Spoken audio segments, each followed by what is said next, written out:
Hola a todos, bienvenidos. He visto en algunos videos de divulgación científica y también en algunos escritos afirmaciones como eso es una pseudociencia, rechazado por el consenso de la comunidad científica, es algo que ninguna revista relevante publicaría, es algo rechazado en todos los ambientes académicos, etcétera, etcétera. Esa gente considera que es verdadera ciencia lo que se publica en las revistas autoproclamadas relevantes, lo que es de común aceptación en la comunidad científica y lo que le vino en gana a las autoridades universitarias enseñar en sus foros. Quizás algunos rechacen en teoría esta definición, pero es la que usan en la práctica. Incluso algunos la definen teóricamente así: ciencia es lo que publica el Multimedios Nature, punto. Esta definición no solo es distinta de la que usaba el inventor de esos términos, ciencia, pseudociencia, sino opuesta.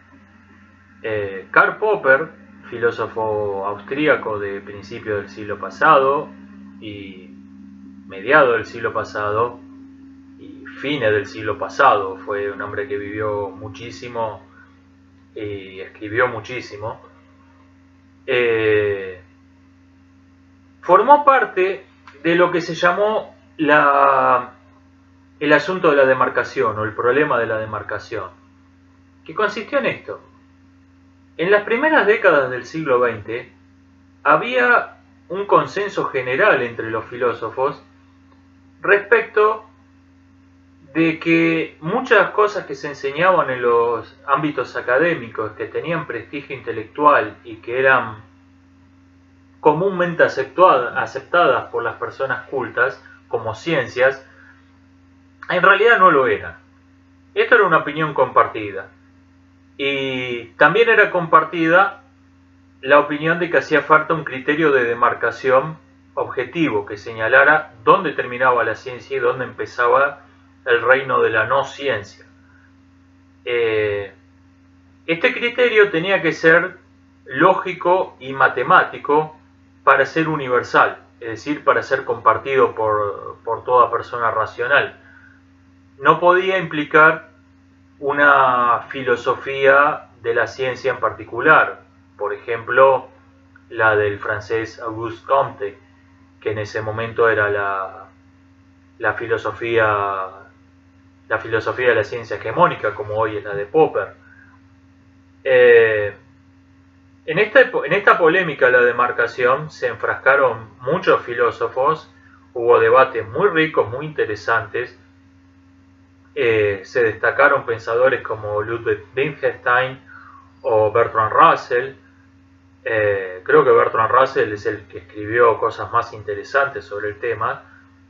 Pero se impuso finalmente la filosofía, la respuesta que proponía Karl Popper, quien era un filósofo menos brillante que Wittgenstein o Russell, y su idea era menos interesante, pero cumplía mejor con los requisitos que se habían propuesto. Su criterio de demarcación era estrictamente lógico-matemático y no apelaba a nada más. Teoría de probabilidad y lógica. Punto. Por eso creo que se volvió hegemónico.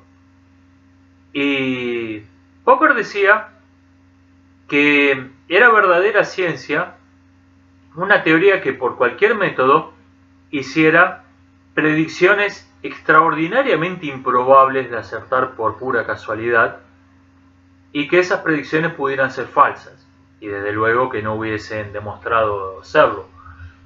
Era pseudociencia, es decir, no ciencia que se hacía pasar por ciencia, la teoría que no hiciera predicciones, de la que no se pudiera sacar ninguna predicción,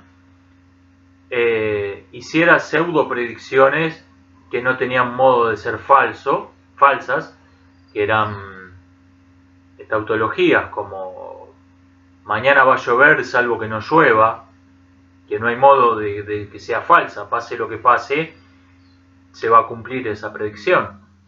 O bien predicciones, verdaderas predicciones, pero muy fáciles de acertar por casualidad, como decir en una ciudad muy lluviosa, mañana va a llover. Es muy fácil de acertar por casualidad.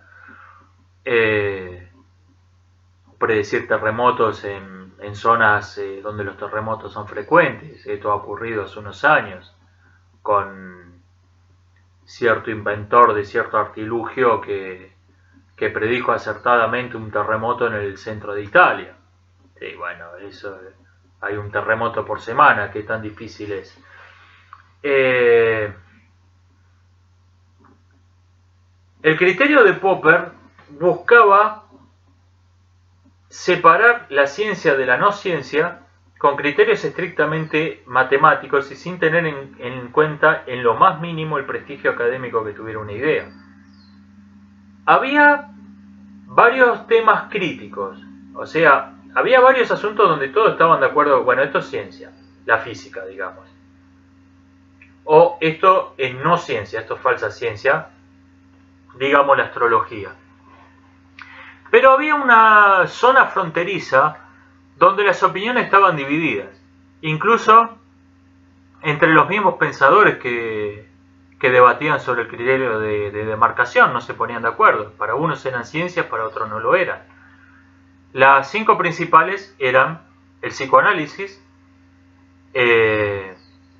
la teoría del matriarcado primitivo de Fraser, la metafísica, el materialismo dialéctico de Marx y la sociología.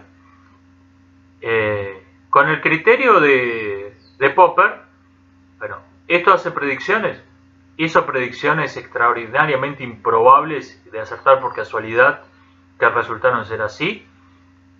Pasando ese filtro, ni el psicoanálisis, ni la teoría del matriarcado primitivo, ni el materialismo dialéctico, ni la metafísica eran ciencias, la sociología sí. Esto queda adentro, esto y esto afuera. En lo que no hubo consenso es en qué eran esas no ciencias, esas pseudociencias. Popper era una especie de talibán de la ciencia. Lo que no era ciencia era charlatanería. Psicoanálisis, el materialismo dialéctico y otras no son ciencia, por lo tanto no valen nada. Otros filósofos tenían un punto de vista más abierto al respecto. Los existencialistas reivindicaron la metafísica apaleada durante 200 años por los filósofos de la ciencia. Wittgenstein consideraba el psicoanálisis una teoría estética muy interesante. Le negaba la condición de ciencia, pero creía que era un pensamiento muy rico, muy digno de estudiarse, etc. En nuestros días, la filosofía de Popper, todavía hegemónica, ya tiene grietas, ya tiene críticos, ya tiene fallas, está pasando un poco por su propio ciclo, está empezando a demostrar no ser verdad y como toda idea es provisoria y la va a reemplazar una nueva y mejor. Pero lo que creo que vale la pena